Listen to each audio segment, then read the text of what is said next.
Binawi ng boss ko ang imbitasyon sa akin sa luxury retreat ng aming kumpanya dahil ang presensya ko raw ay makakasira sa kalibre ng mga dadalo.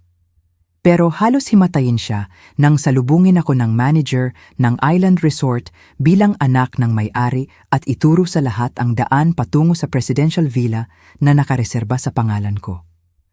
Ang presensya mo ay makakasira sa kalibre ng mga dadalo. Ang mga salitang iyon ay tila nakalalasong usok na nakabitin sa hangin habang nakatayo akong naninigas sa pintuan ng opisina ni Ricardo. Ang aking professional na ngiti ay nanatiling nakapaskil sa aking mukha habang may kung anong nabasag sa loob ko. Sumandal ang boss ko sa kanyang upuang gawa sa Italian leather. Ang mga daliri ay magkadikit, suot ang ekspresyong kilalang-kilala ko na. Huwad na simpatiya na halos hindi maitago ang kanyang kasiyahan.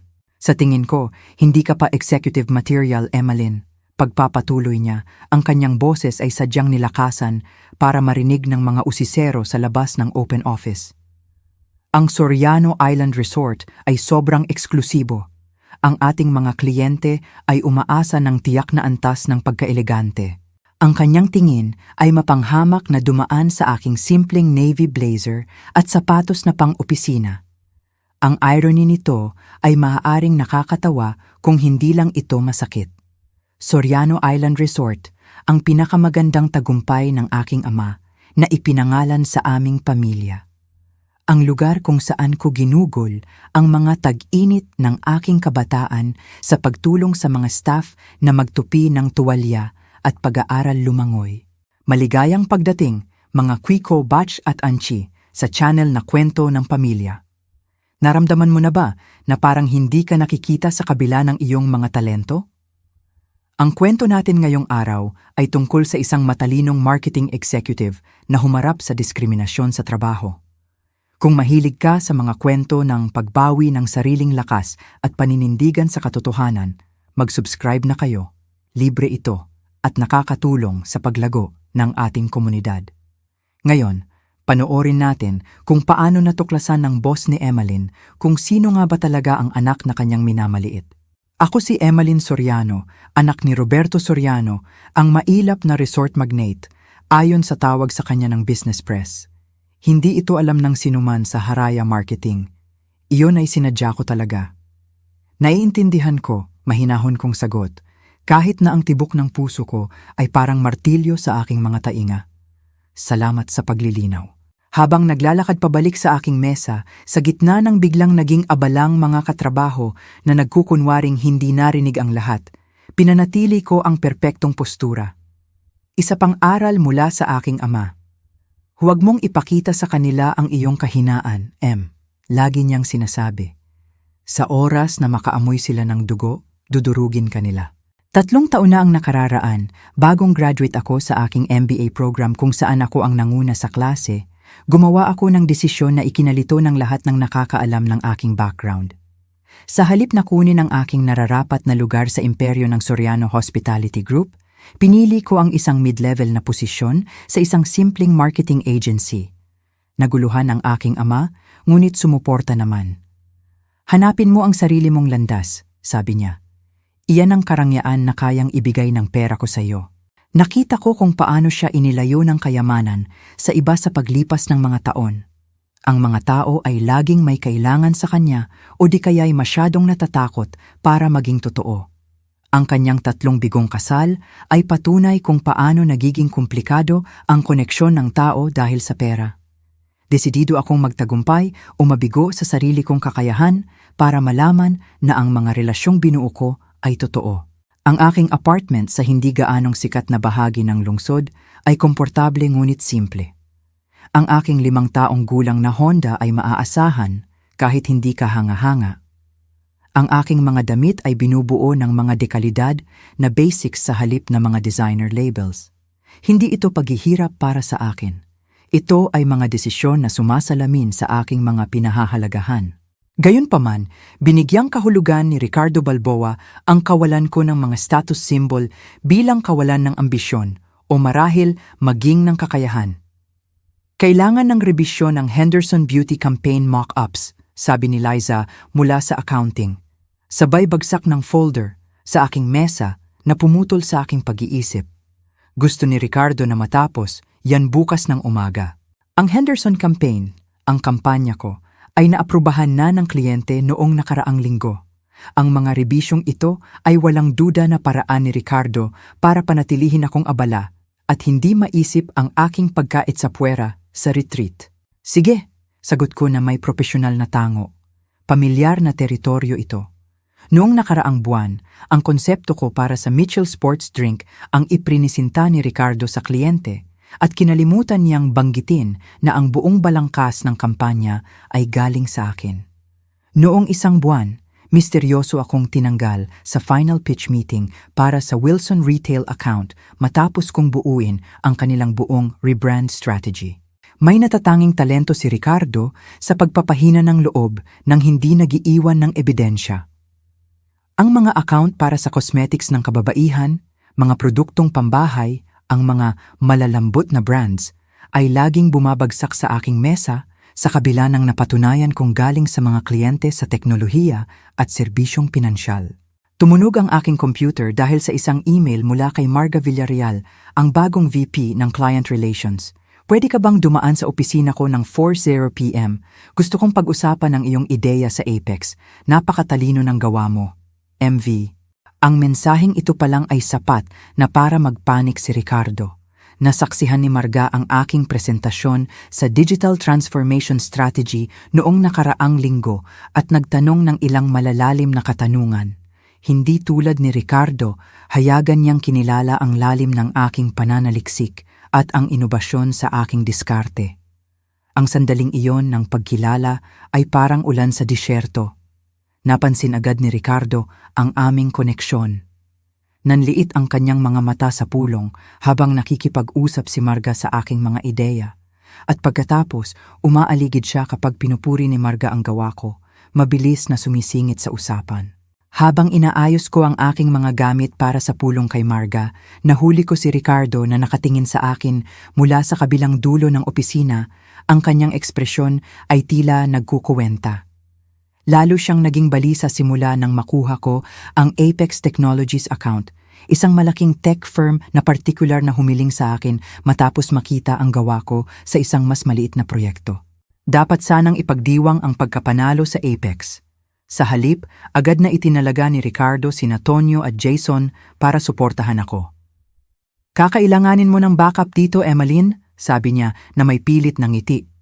"Malaking account to para sa isang tao sa level mo." Parehong mas mababa ang posisyon at karanasan ni Tonyo at Jason kaysa sa akin, ngunit sila ay walang duda na miyembro ng boys club ni Ricardo. Madalas imbitado sa kanyang golf outings at inuman. Ang pagdagdag sa kanila sa proyekto ko ay hindi suporta. Ito ay para hatiin ang kredito sa tatlo kapag nagtagumpay o magkaroon ng sisisihin kapag may mali. Bukas ang pinto ng opisina ni Marga nang dumating ako at kinawayan niya ako ng may tunay na init. "Emmeline, tuloy ka. Tinitingnan ko ulit ang proposal mo sa Apex. Ang pagsasama ng AI Predictive Analytics sa traditional consumer behavior models ay kahanga-hanga." Sa sumunod na 30 minuto, nagkaroon kami ng makabuluhang propesyonal na pag-uusap na matagal ko nang hinahanap, walang politika, walang pagpapanggap, palitan lang ng tunay na ideya. Nang imungkahi niyang mas maging involved ako sa Apex account, nakaramdam ako ng isang bagay na mapanganib, pag-asa. Nabanggit ni Ricardo na hindi ka raw sasama sa retreat sa susunod na linggo, sabi ni Marga nang matapos ang aming pulong. "Nakaka-disappoint. Mahalaga sana ang pananaw mo doon." Muntik nang dumulas ang aking maingat na binuong propesyonal na maskara. Kaya pala naglatag na ng pundasyon si Ricardo, malamang ay sinabing tumanggi ako dahil sa personal na kakulangan. "Oo, sa kasamaang palad, hindi ako makakadalo," neutral kong sagot. "Well, mag-uusap tayo pagbalik namin," sabi niya na may ngiti na mukhang totoo naman. "Nakikita ko ang napakalaking potensyal sa trabaho mo, Emmeline." Habang naglalakad pabalik sa aking mesa, napansin ko si Ricardo na lumabas mula sa conference room kasama sina Tonyo at Jason. Silang tatlo ay nagtatawanan. Tumahimik sila nang papalapit ako at nagkatinginan. "Emmeline," sabi ni Ricardo na may pilit na sigla, "may magagandang ideya ang mga bata para sa Apex campaign. Iniisip naming ibahin ang direksyon mula sa orihinal mong konsepto. Mas dynamic, mas makabago. Pag-usapan natin pagbalik ko mula sa retreat. At ayun na nga, ang pamilyar na pattern. Ang retreat ay magaganap nang wala ako, gagawin ang mga desisyon habang wala ako, at ang trabaho ko ay muling ipapakilala sa ilalim ng pangalan ng iba. Ngunit, sa pagkakataong ito, magiging iba ang lahat. Ang Soriano Island Resort ay hindi lang basta luxury destination. Ito ang aking pamana, ang aking kasaysayan, ang aking pangalan na literal na nakaukit sa batong pundasyon. Habang papalayo si Ricardo, nakabuo ako ng desisyon. Sa loob ng 3 taon, nagtago ako sa anino ng aking pribilehiyo. Tinanggihan ito para sa tunay na tagumpay. Ngunit marahil panahon na para lumabas sa liwanag sa sarili kong mga termino. Kinuha ko ang aking telepono at nagpadala ng text sa numerong bihira kong gamitin. Tay, kailangan nating pag-usapan ang company retreat sa susunod na linggo sa resort. May hihilingin akong pabor. Hindi agad tumawag si tatay pagkatapos ng text ko. Tipikal na iyon. Malamang ay nasa isang high-level meeting siya o kaya'y lumalangoy sa pribadong cove sa main estate ng aming pamilya. Sa paglipas ng mga taon, nasanay na ako sa mga delayed na sagot, naiintindihan na ang kanyang imperyo ay nangangailangan ng palagiang atensyon. Kaya itinabi ko ang aking telepono at nag-focus sa pag-revise ng Henderson campaign mock-ups na hindi naman talaga kailangan ng rebisyon. Dumating ang sumunod na umaga na may malamig na simoy ng hangin. Nasa mesa na ako ng 7:30 a.m., isang oras bago dumating ang karamihan sa mga katrabaho. Nang umilaw ang telepono ko sa sagot ng aking ama. Kawili-wiling timing. Ang lokasyon na iyon ay partikular na hiniling ng isang tao sa Haraya. Tawagan mo ako pagkatapos ng inyong all-hands meeting ngayong araw. Nanlamig ako. Ang buwanang all-hands meeting ay naka-schedule ng 10:00 a.m. at hindi ko ito nabanggit sa aking ama. Paanong alam na niya ito? Tipikal na Roberto Soriano, laging 3 hakbang ang nauuna na may impormasyon na dapat ay imposibleng makuha. Pareho itong kahanga-hanga at nakakakaba kahit bilang anak niya. Pagsapit ng 9:55 a.m., ang glass-walled conference room ay puno na ng buong staff ng Haraya Marketing. Pumili ako ng upuan sa gitnang bahagi, kita para masabing present pero malayo para hindi mapansin. Nakatayo si Ricardo sa harap, halos tumatalbog sa sobrang excitement habang inaayos ng kanyang assistant na si Julie ang mga branded gift bags sa gilid ng mesa. Magandang umaga, team. Tumagundong ang boses ni Ricardo na may theatrical na sigla pagsapit ng 10:00. Bago tayo dumako sa department updates, may espesyal akong anunsyo na sabik akong ibahagi. Nag-click siya sa kanyang unang slide, isang nakamamanghang aerial photograph ng isang luntiang tropikal na isla na may malinis na dalampasigan at isang architectural marvel na nakadapo sa gilid ng burol. Tumalon ang puso ko. Alam na alam ko ang view na iyon. Ito ang marketing shot na tinulungan kong aprubahan 3 taon na ang nakararaan para sa Soriano Island Resort brochures. Mga kaibigan, bilang gantimpala sa ating pambihirang performance sa Q3, ang mga top performers ng Haraya ay dadalo sa isang 4-day executive retreat sa eksklusibong Soriano Island Resort. Pumutok ang bulungan sa kwarto. Ang Soriano Island Resort ay kilala sa pagiging eksklusibo nito, na may waiting list na umaabot ng buwan kahit para sa pinakamayayamang kliyente. Hinahanap ng mga artista ang privacy nito, ng mga tech billionaires ang diskresyon nito, at ng mga politiko ang seguridad nito. Ang karaniwang tao ay hindi makakatapak sa malinis nitong dalampasigan. Para sa mga hindi pamilyar, patuloy ni Ricardo, halatang nasisiyahan sa pagiging tagapaghatid ng balita. Ang Soriano Island Resort ay palaging nasa top 3 most exclusive destinations sa mundo. Ang mga kwarto ay nagsisimula sa 250,000 bawat gabi. Huminto siya ng madamdamin. Pero hindi tayo sa mga kwarto tutuloy, nasa private villas tayo. Mas maraming singhap at bulungan. Nanatili akong nakaupo ng tahimik, pinapanatili ang neutral na ekspresyon habang tumatakbo ang isip ko.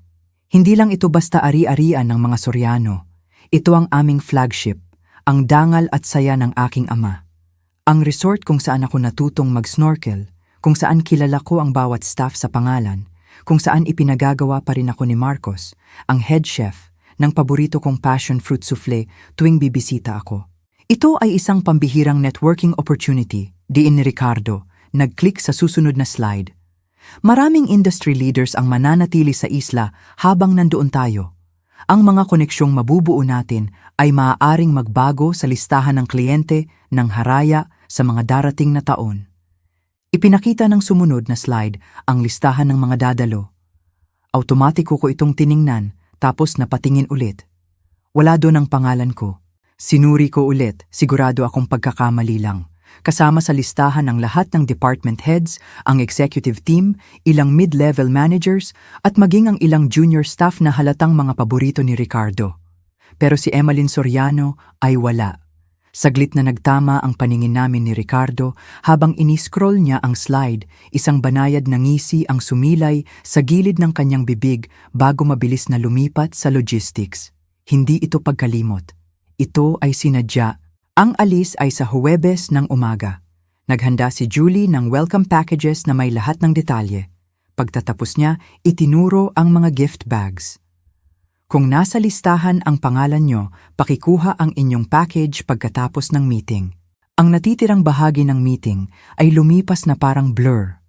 Ang isip ko ay pabalik-balik sa nawawalang pangalan, ang pangalan ko, at ang planadong pambabastos na kinakatawan nito. Nang matapos ang meeting, pinanood ko ang mga kasamahan na sabik na kinuha ang kanilang tropical-themed gift bags habang iniiwasan ang mata ko. Naghintay ako hanggang sa humupa ang paunang kasiyahan bago lumapit sa opisina ni Ricardo. Huminga ako ng malalim at kumatok sa kanyang bukas na pinto ng may kontroladong profesionalismo. "May sandali ka ba para pag-usapan ang retreat?" Tanong ko. Pinapanatili ang maayos at hindi palaban na tono. "Emeline, syempre, pasok ka," sagot ni Ricardo na may eksaheradong pagbati, hindi man lang nag-abalang tumayo. Hindi niya isinara ang pinto. Unang babala. Napansin kong wala ang pangalan ko sa attendee list. Panimula ko ng mahinahon. Dahil ako ang namumuno sa Apex account at nalampasan natin ang targets ng 22% ngayong quarter, gusto ko lang siguraduhin kung nakaligtaan lang ba. Nagbago ang ekspresyon ni Ricardo mula sa huwad na init patungo sa isang bagay na mas malamig, mas totoo. "Hindi iyon oversight, Emeline. Ang retreat na ito ay para sa mga miyembro ng team na nagpapakita ng executive vision ng Haraya." "Hindi ko yata naiintindihan," sabi ko. Kahit naiintindihan ko ng lubos. "Paano ko ba sasabihin ito ng maingat?" Humilig siya pasulong. Pinapanatili ang boses na sapat lang para marinig sa labas. "Ang presensya mo ay makakasira sa kalibre ng mga dadalo. Ang trabaho mo ay..." Huminto siya. "Pwede na. Pero ang kabuuan mong presentasyon ay kulang sa polish o kintab na kailangan natin kapag nakikipag-networking sa mga high-value clients." Ang bawat salita ay sadyang ginawa para makasakit habang nagpapanatili ng plausible deniability. Walang direktang diskriminasyon, walang pwedeng ireklamo, mapanirang personal na kritisismo lang na binalot sa profesional na pagmamalasakit. "Ang style ng presentasyon mo ay basic," pagpapatuloy niya. "Ang retreat ay magkakaroon ng formal dinners, executive mingles. Ang matamlay mong presensya at, prangkahan na, ang walang kabuhay-buhay mong pananamit ay magbibigay ng masamang impresyon sa Haraya." Naramdaman ko ang init na umaakyat sa aking leeg, ngunit pinanatili kong neutral ang aking ekspresyon. Alam kong ang mga katrabaho sa kalapit na cubicles ay nagkukunwaring hindi nakikinig habang hinihigop ang bawat pantig. Marahil ay magagamit mo ang oras na ito para i-develop ang iyong executive presence. Mungkahi ni Ricardo na kunwari tumutulong. "Baka mamuhunan ka sa mas profesional na wardrobe. Ang mga sapatos mong yan at mumurahing blazer ay pwede sa client meetings sa lungsod. Pero ang Soriano Island ay ibang level na." Ang sakit ng irony. Malamang ay mas alam ko ang dress code expectations sa Soriano Island kaysa sa sino man sa gusaling ito. Ako ang tumulong sumulat noon. "Salamat sa feedback," sagot ko. Matatag ang boses sa kabila ng galit na kumukulo sa ilalim. May iba pa ba akong dapat pagtuunan ng pansin habang wala kayo? Ang Henderson Revisions syempre at preliminary work sa Wilson Holiday Campaign. Wala munang masyadong strategic, si Tonyo na ang bahala sa direksyon pagbalik namin. Kumaway siya na parang nagtataboy. Iyon lang, Emmeline. Naglakad ako pabalik sa aking mesa sa gitna ng tila isang invisible na pasilyo ng panghuhusga. Biglang naging abala ang mga kasamahan sa kanilang mga telepono o monitor pagdaan ko. Walang tumingin sa akin. Walang nag-alok kahit isang simpatsya. Doon ako nakabuo ng desisyon. Sa loob ng 3 taon, pinigilan ko ang aking background, itinanggi ang aking mga koneksyon, at naghanap ng validation sa pamamagitan ng sariling sikap. At ano ang nakuha ko? Pagkait sa puwera, pagsasabotahe, at pampublikong kahihiyan. Kinuha ko ang aking telepono at nagpadala ng pangalawang text sa aking ama. Ayusin na natin ang plano para sa susunod na linggo. Pero sa sarili kong paraan. Panahon na para matutunan ni Ricardo Balboa kung kaninong kalibre ang kinukwestiyon niya. Iba ang pakiramdam ng apartment ko ng gabing iyon. Parang lumiliit. Tila dinidiin ako ng mga pader dahil sa bigat ng kahihiyan ng araw na iyon. Sinipa ko ang aking sapatos, inihagis ang aking kulang sa kalibre na blazer sa upuan, at nagsalin ng 30-year-old Macallan na regalo ng aking ama noong nakaraang Pasko. Ang tanging luho na pinapayagan ko ang aking sarili sa likod ng mga nakasarang pinto. Ang amber na likido ay masarap na humapdi sa lalamunan ko sa unang lagok habang nakatingin sa mga ilaw ng lungsod. Tumunog ang telepono ko sa counter. Tumatawag si tatay. Tay, sagot ko, sinusubukang magtunog normal pero dinig ang hirap sa boses ko. Emmeline, banayad ngunit mapanuri ang tono niya. Tungkol saan ito? Akala ko ba ay strikto mong pinaghihiwalay ang trabaho at pamilya?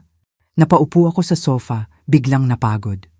Iyon ang plano, hanggang sa magdesisyon ang boss ko na hindi sapat ang kalibre ko para dumalo sa retreat sa sarili nating resort. Lumabas ang mga salita na may halong pait. Tumahimik si tatay sandali at nai-imagine ko ang kanyang ekspresyon, yung nanliliit ang mata at medyo tumitigas ang panga. Ang tingin na nagpapanginig sa mga karibal sa negosyo. Ako ang bahala, sabi niya sa wakas, mababa at mapanganib ang boses. Isang tawag lang at ang Ricardong ito ay hindi lang mawawalan ng imbitasyon sa resort, mawawalan din siya ng trabaho. Hindi, umupo ako ng tuwid. Iyan mismo ang ayaw ko.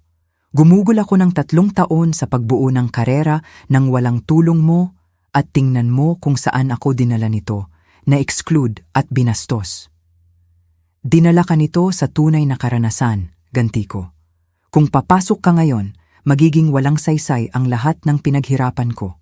Kailangan kong ayusin ito ng mag-isa. Tumahimik ang linya maliban sa malayong tunog ng alon sa kanyang dulo. Nasa terrace siya ng main house, malamang ay pinapanood ang paglubog ng araw sa Pasipiko. Ano ang mungkahi mo? Tanong niya sa wakas. Hayaan mong pumunta sila sa resort. Hayaan nating mangyari ang mga bagay ng natural. Humigop ako ulit ng whiskey. Nararamdaman ang pagbuo ng isang plano. Pero kailangang malaman ni Carlos na darating ako. At kailangan ko ang presidential villa. Tumawa si tatay, gumaan agad ang mood. Ang presidential villa, yung tinulungan mong idisenyo, iyan ay nagkakahalaga ng 1.5 million bawat gabi. Eksakto. Sa unang pagkakataon ngayong araw, napangiti ako. At kailangan kong huwag mo silang balaan kung sino ako. Hayaan mong ako ang magbunyag. Parang ito ang Emmeline na kilala ko, sabi niya, halata ang pagmamalaki sa boses. Ang presidential villa ay sayo. Sasabihan ko si Carlos na ihanda ang lahat ayon sa gusto mo. Pagkababa namin, hindi ako agad natulog sa kabila ng pagod. Sa halip, binuksan ko ang aking laptop at sinimulang idokumento ang bawat insidente ng diskriminasyon ni Ricardo, bawat mapanuyang komento, bawat ninakaw na ideya at bawat reassignment ng proyekto. Pagsapit ng 2:00 AM, nakabuo ako ng komprehensibong record ng 3 taong pambabastos. Ang tukso na mag-resign agad ay malakas, ngunit iyon ay emosyonal, hindi estratehiko. Kailangang matuto ng leksyon si Ricardo. At ang Haraya, sa kabila ng mga kapintasan nito, ay may ibang mahuhusay na staff na nararapat sa mas mabuting pamumuno. Marahil, naisip ko bago ako tuluyang makatulog, ito ay pagkakataon para sa mas malawak na pagbabago. Ang sumunod na linggo ay pagsubok sa pagtitimpi. Tila nasiyahan si Ricardo sa pag-uusap tungkol sa mga plano sa retreat kapag naririnig ko, madalas na humihinto para magtanong sa akin. Emmalyn, pinagtatalunan namin kung mag-snorkeling o sailing sa unang araw? May naisip ka ba? Ay, teka, ngingisi siya. Wala ka nga pala doon para mag-alala tungkol diyan. Sa bawat pagkakataon, ngingiti lang ako at magpapatuloy sa trabaho. Ang kawalan ko ng reaksyon ay tila nakakainis sa kanya na nagtutulak sa kanya na lalo pang mangasar. Ang Henderson campaign ay pwede na, puna niya, ibinagsak ang aking revised mock-ups sa mesa. Gumawa ka ng alternate concepts habang wala kami. Dapat ay tahimik dito para makapag-focus ka. Oo naman, magalang kong sagot. May kailangan pa ba kayo bago kayo umalis? Ang aking kahinahunan ay tila nagpapabagabag sa kanya. Inaasahan niya ang luha, resignation o komprontasyon, hindi ang ganitong profesionalismo. Pagsapit ng Miyerkules, 3 araw bago ang retreat, binigyan niya ako ng 4 na karagdagang proyekto na may urgent deadlines na sakto sa pagbalik ng team. Ang pinakamasakit na pagkabigo ay galing kay Marga. Matapos ang aming magandang koneksyon, umasa ako na kukwestiyonin niya ang aking exclusion. Sa halip, nagsimula siyang umiwas sa akin. 2 beses ko siyang nahuling nag-iba ng direksyon sa hallway nang makita ako. Nang lapitan ko siya sa opisina noong Huwebes ng hapon para pag-usapan ang Apex timeline, hindi magandang oras, sabi niya nang mabilis, hindi tumitingin mula sa monitor. Padalhan mo ako ng email, re-reviewin ko pagkatapos ng retreat. Akala ko gusto mong maging involved sa Apex, sabi ko, pinapanatili ang neutral na tono. Sa wakas ay tumingin siya, blangko ang ekspresyon. Nagbago ang mga prioridad. Pakiramdam ni Ricardo ay kailangan ng account ng mas executive approach. Naiintindihan ko at naintindihan ko nga ng malinaw. Gumawa si Marga ng kanyang kalkulasyon. Ang pagkampi sa na-exclude na empleyado ay mas maliit ang halaga kaysa sa pagpapatibay ng posisyon sa boss. Corporate allyship at its finest. Walang personalan, dagdag niya, nakatingin na ulit sa screen, tinatapos ang usapan. Ang sakit ng pagtataksil ay matalim ngunit nagpapalinaw. Hindi na lang ito tungkol kay Ricardo. Ito ay tungkol sa isang buong kultura na naggantipala sa maling mga halaga. Pagsapit ng Biyernes ng umaga, ang opisina ay maingay dahil sa pre-retreat excitement. Nagkukumparahan ang mga kasamahan ng notes sa resort wear at sunscreen. Isang mesa sa break room ang puno ng mga bagong biling sunglasses at sombrero. Walang lumapit sa mesa ko o tumingin sa akin. Pinanatili ko ang aking kalmadong mukha habang kinukumpirma ang huling mga ayos via text kay Carlos, ang resort manager na kilala ko mula noong ako'y 10 anyos pa lang. Lahat ay inihanda ng eksakto sa hiling ko. Nang gabing iyon, nakatanggap ako ng encrypted email mula sa aking ama na naglalaman ng 2 dosenang high-resolution photos ng bagong renovate na presidential villa. Isang proyekto na tinulungan kong idisenyo noong huling taon ko sa kolehiyo. Ang matataas na bintana na nakaharap sa private beach, ang infinity pool na tila humahalo sa karagatan, ang 6 na mararangyang bedroom suites. Pinag-aralan ko ang bawat larawan, binubuo sa isip ang espasyo kung saan magaganap ang kahihiyan ni Ricardo. Ang grand entrance na may 20-foot ceilings, ang open-concept living area kung saan isi-serve ang welcome champagne, ang eksaktong lugar kung saan gagawin ni Carlos ang pagpapakilala na magbabago sa lahat.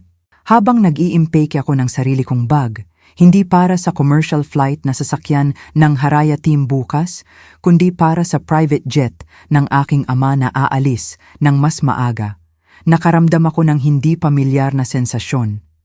Pananabik na walang halong kaba. Sa loob ng 3 taon, itinago ko ang tunay kong sarili. Bukas, matatapos na iyon. Hindi ko lang babawiin ang aking pangalan. Babawiin ko ang aking halaga. Umilaw ang telepono ko sa huling text mula kay tatay. Jet-fueled at naghihintay. Presidential villa handa na ayon sa iyong specifications.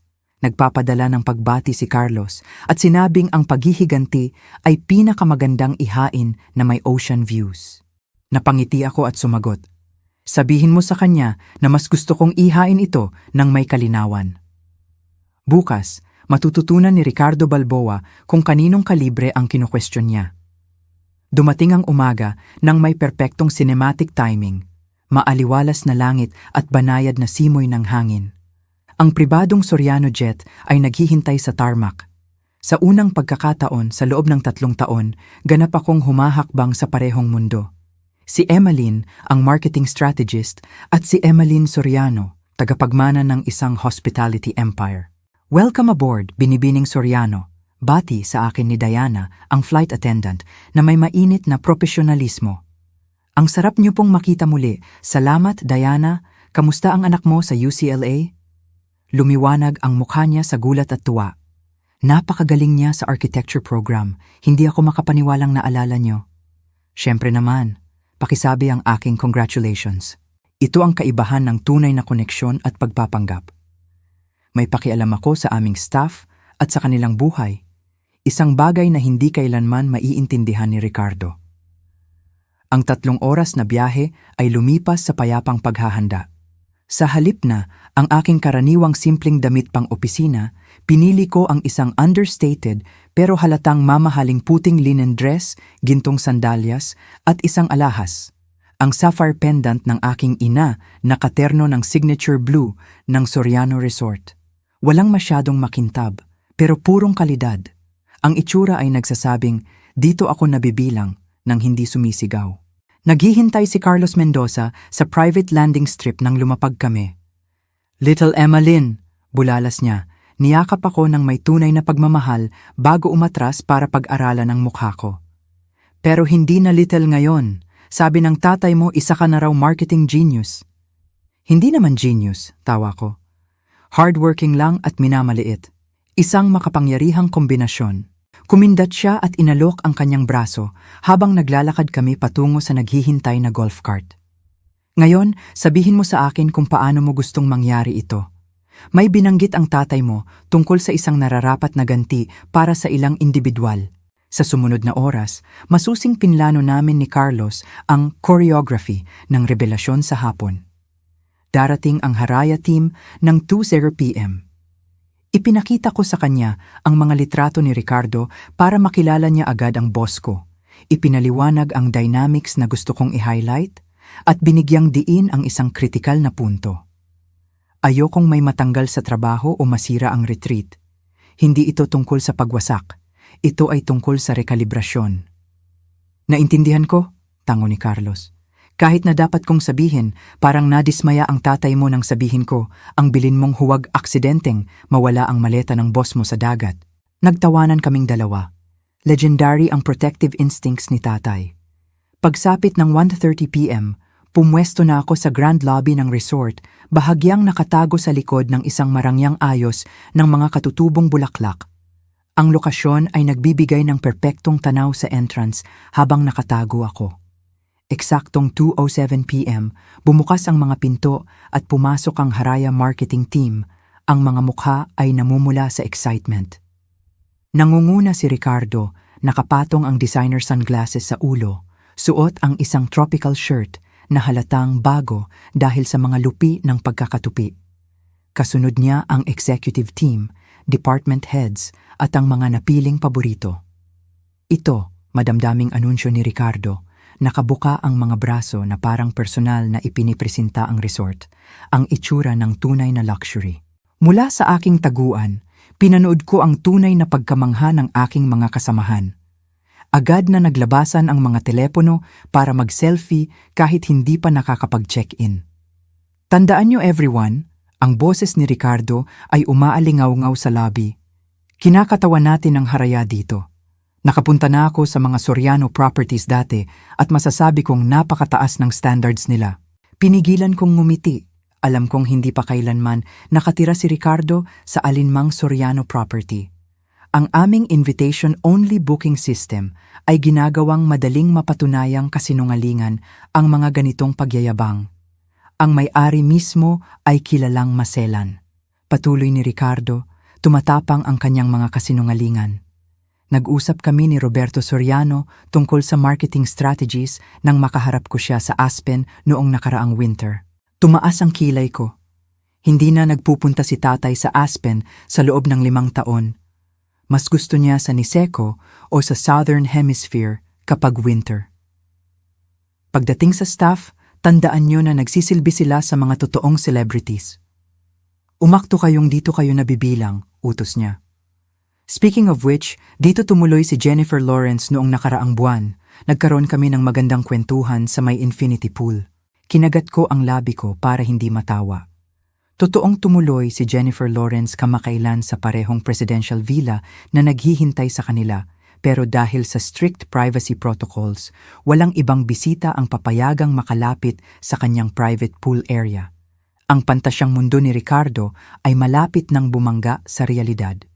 Nahuli ni Carlos ang tingin ko at tumango ng bahagya. Showtime. Nilapitan niya ang grupo nang may perpektong balanse ng paggalang at autoridad. Welcome sa Soriano Island Resort. Ako si Carlos Mendoza, ang General Manager. Ikinagagalak naming makasama ang Haraya Marketing. Agad na humakbang si Ricardo, nakalahad ang kamay. Ricardo Balboa, President ng Haraya. Naniniwala akong kinumpirma ng assistant ko ang aming arrangements para sa Executive Ocean Villas. Tunay nga, Mr. Balboa, magalang na tango ni Carlos. Gayunpaman, mayroong malaking upgrade sa inyong accommodation. Nagbago ang ekspresyon ni Ricardo patungo sa kalkuladong kasiyahan, malamang iniisip na ang kanyang name-dropping ay nagbunga ng special treatment. Kung pahihintulutan niyo lang akong batiin, huminto si Carlos, iniikot ang mata sa lobby bago ako makita. Si Binibining Soriano. Lumabas ako mula sa likod ng mga bulaklak, nararamdaman ang pagbaling ng tingin ng lahat sa akin. Ang mukha ni Ricardo ay nagrehistro ng kalituhan habang nilalagpasan siya ni Carlos at niyakap ako ng mahigpit. Sabik na sabik kaming naghihintay sa iyong pagbabalik, sabi ni Carlos ng malakas para marinig ng lahat. Tumawag ang iyong ama mismo para siguraduhing handa ang lahat ayon sa iyong eksaktong specifications. Napakatahimik ng paligid. Halos marinig ko ang pag-ikot ng utak ng mga kasamahan ko habang pinoproseso ang kanilang nasasaksihan. Salamat, Carlos, sagot ko. Ang sarap makauwi. Ang mukha ni Ricardo ay dumaan sa matinding transformasyon. Kalituhan, kawalan ng paniniwala, at pagkatapos ay takot na pagkilala. Namutla siya ng sobra na nag-alala akong baka himatayin siya. Emmeline, halos pabulong niyang sabi. Lumingon ako sa kanya na may maaliwalas na ngiti. Hello, Ricardo? Surprise? Umatras siya at nabunggo ang reception desk. Pero ikaw, paanong? Soriano. Nauutal niyang sabi. Pabalik-balik ang tingin sa amin ni Carlos. Nagpatuloy si Carlos na parang walang kakaibang nangyayari. Sumunod po kayong lahat sa akin papunta sa Presidential Villa na malugod na inireserba ni Binibining Soriano para sa paggamit ng inyong kumpanya. Ang Presidential Villa? Ulit ni Marga, na unang nakapagsalita sa mga tulalang kasamahan. Opo, masayang kumpirma ni Carlos. Ang tampok na yaman ng aming ari-arian, P1.5 milyon bawat gabi, bagaman syempre, walang bayad para sa mga bisita ni Binibining Emmeline. Habang inaakay ni Carlos ang nagulantang na grupo patungo sa mga golf cart, sumabay ako sa paglakad kay Ricardo na hirap pa ring pakalmahin ang sarili. Huwag kang mag-alala, bulong ko sa kanya. Hindi ko pangarap na sirain ang kalibre ng mga dadalo. Tutal, ito ang itsura ng tunay na luxury, di ba? Ang prosesyon sa lobby ay parang panaginip.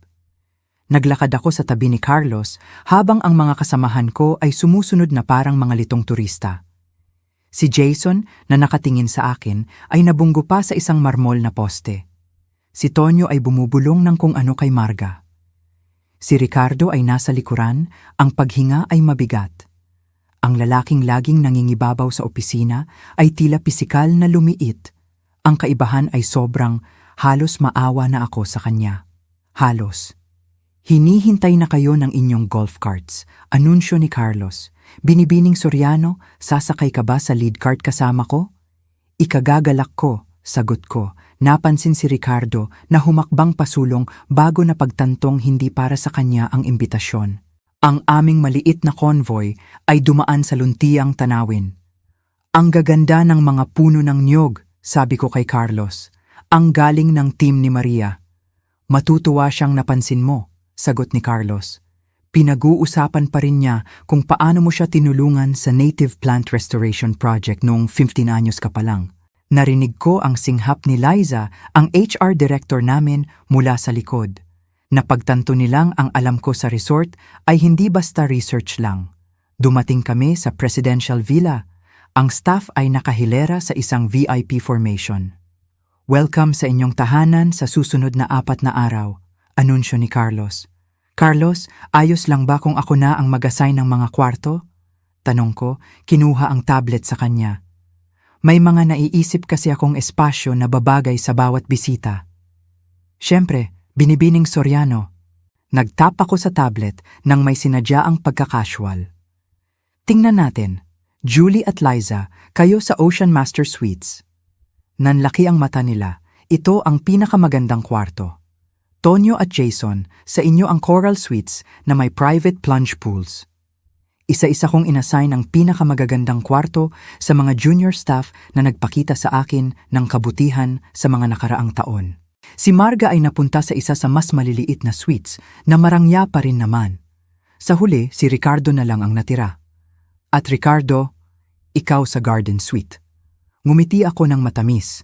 Ang hindi ko binanggit ay ang kwartong iyon, habang komportable naman ay orihinal na dinesenyo para sa personal na staff ng mga VIP guests. Ito ang tanging suite na walang ocean view at nakaharap sa service entrance. Ipapakita ng staff ang inyong mga kwarto, patuloy ko. Magkita-kita tayo para sa welcome cocktails sa main terrace mamayang sunset. Habang naghihiwalay ang grupo, nilapitan ako ni Ricardo na may desperadong ngiti. Emmeline, binibining Soriano, pwede ba tayong mag-usap sandali ng pribado? Dinala ko siya sa isang sitting area na medyo tago pero kita pa rin ng iba. Emmeline, nanginginig ang boses niya. Naniniwala akong may malaking hindi pagkakaunawaan. Talaga? Neutral lang ang mukha ko. Pakipaliwanag, ang desisyon ko tungkol sa pagdalo mo. Hindi iyon ang iniisip mo. Pinoprotektahan lang kita. Humilig siya palapit. Pinaghihinalaan ko na may koneksyon ka dito. Nag-alala ako na baka gamitin ka ng iba. Ang kapal ng mukha ng kasinungalingang ito ay halos kahanga-hanga na. Tinitigan ko lang siya. Yung komento tungkol sa kalibre, na misinterpret mo, desperado niyang dugtong. Ang ibig kong sabihin ay sobra ang kalibre mo para sa regular corporate retreats namin. Nang hindi pa rin ako sumagot, idinagdag niya, palagi kong pinahahalagahan ang kontribusyon mo, Emmeline. Palagi. Hinayaan kong lumutin ng katahimikan ang hangin hanggang sa maging hindi komportable. Napakakawili-wili, sabi ko sa wakas, tumatayo. Kung papahintulutan mo ako, kailangan ko pang tingnan ang hapunan. Ang gabi ay nangyari ayon sa eksaktong bisyon ko. Ang welcome dinner ay inihain sa main terrace. Habang kumakain kami, nakita ko ang gulat sa mukha ng mga kasamahan ko nang kaswal kong talakayin ang mga wine vintages kasama ang sommelier at magkwento tungkol sa mga artist na gumawa ng mga paintings sa villa. Hindi ito pagpapanggap, ito ay mga totoong bahagi ng sarili ko na itinago ko sa haraya. Si Ricardo ay halos hindi makakain. Ang kanyang karaniwang kayabangan ay naglaho, napalitan ng masakit na kamalayan na ang corporate hierarchy na komportable niyang ginagamit ay ganap na nabaliktad sa isang hapon. Ang tunay na kapangyarihan ay hindi kailangang ipag-ingay. Ang tunay na Emmeline Soriano ay lumabas na sa liwanag at hindi na siya babalik sa dilim. Ang huling umaga ng retreat ay dumating. Si Ricardo ay naging anino na lang ng kanyang sarili, takot sa sarili niyang anino, o mas tumpak, takot sa akin. Nire-review ko ang agenda kasama si Carlos nang tumingin siya sa entrance. Mukhang mayroon tayong hindi inaasahang bisita. Lumingon ako at nakita ang aking ama, si Roberto Soriano, na naglalakad papasok. Ang kanyang presensya ay agad na pumuno sa espasyo. "Tay!" Gulat kong bulalas. Ang usapan namin ay hindi siya pupunta. "Magandang umaga, anak!" Bati niya, niyakap ako bago batiin si Carlos. Napansin ko ang mga kasamahan ko sa breakfast buffet na nanigas sa kinatatayuan. "Sana hindi kayo maabala sa pang-iistorbo ko," sabi ni tatay ng malakas. Hindi ko matiis na hindi makita kung paano nag-e-enjoy ang Haraya Marketing sa aming simpleng tirahan. "Hindi naman," sagot ko. Sinasakyan ng kanyang biro tungkol sa simpleng tirahan na nagkakahalaga ng 1.5 milyon kada gabi. "Mag-aalmusal pa lang kami. Sasabay ka ba?" Ang sumunod na almusal ay isang masterclass sa subtle intimidation. Magalang si tatay habang ipinapakilala ko siya sa bawat miyembro, ngunit ang tingin niya ay tumatagal ng kaunti sa mga taong binanggit ko bilang mga enabler ni Ricardo. Nang lumapit si Ricardo na may nakalahad na kamay at kabadong ngiti, mabilis lang ang pakikipagkamay ni tatay at hindi umabot sa mata ang kanyang ngiti. "Kamanghamanghang ari-arian, Mr. Soriano," mahinang sabi ni Ricardo. "Salamat," sagot ni tatay. "Kaya lang, humihingi ako ng paumanhin sa aming communication system. Ang microphones ng villa ay nakakagulat na sensitibo. May nasagap na mga interesanteng usapan kahapon. May tungkol sa kalibre ng mga dadalo?" Tumingin siya sa akin na nakataas ang kilay. "Technical glitch. Inaayos na namin." Namutla si Ricardo. Akala niya narinig ang mga pribado niyang komento sa kwarto. Nag-bluff lang si tatay. Hindi papayagan ng privacy standards namin ang ganung monitoring. Pero walang paraan para malaman iyon ni Ricardo. Pagkatapos ng almusal, tumayo si tatay. "Gusto kong magmungkahi ng pagbabago sa agenda ngayong araw. Sa halip na golf tournament, nag-arrange ako ng special team building activity para sa Coral Reef Restoration Project ng isla."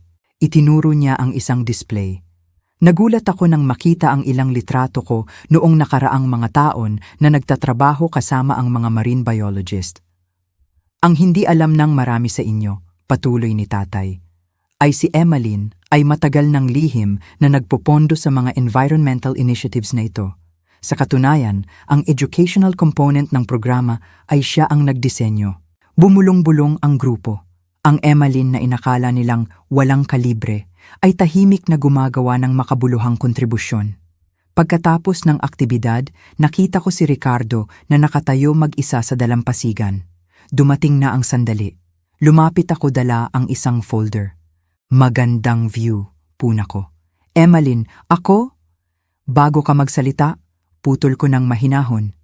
"Gusto kong basahin mo ang mga dokumentong ito." Inabot ko sa kanya ang folder na naglalaman ng ebidensya, emails, meeting notes, project reassignments, at mga pattern ng diskriminasyon. Binuklat niya ito, ang ekspresyon ay nagbago mula sa depensibo patungo sa pagkatalo. "Pwede ko itong ipakita sa board," tahimik kong sabi. "O magsampa ng formal na reklamo."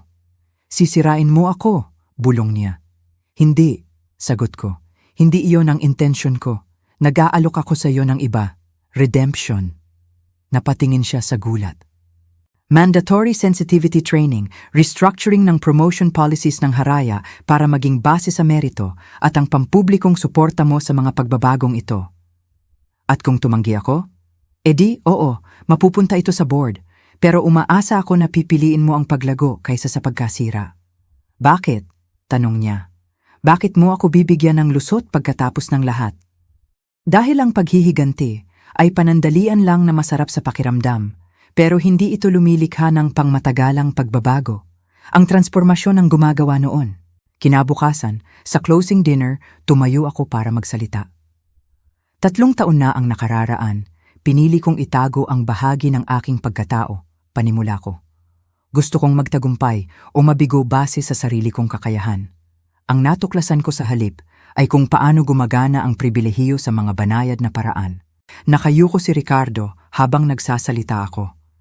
"Simula ngayon, magpapatupad ang Haraya Marketing ng mga bagong pulisya para sa tunay na pantay na oportunidad. At maglulunsad kami ng partnership sa Soriano Foundation para sa paid internships at mentorship para sa mga estudyanteng walang koneksyon sa pamilya. Sinalubong ang anunsyo ng masigabong palakpakan. 6 na buwan ang lumipas, nakaupo ako sa dating opisina ni Ricardo. Opisina ko na ngayon, matapos ang kanyang health-related departure. Sa ilalim ng pamumuno ko bilang presidente, tumaas ang kita ng haraya ng 34%. Ang opisina ko ay nanatiling simple, walang status symbol.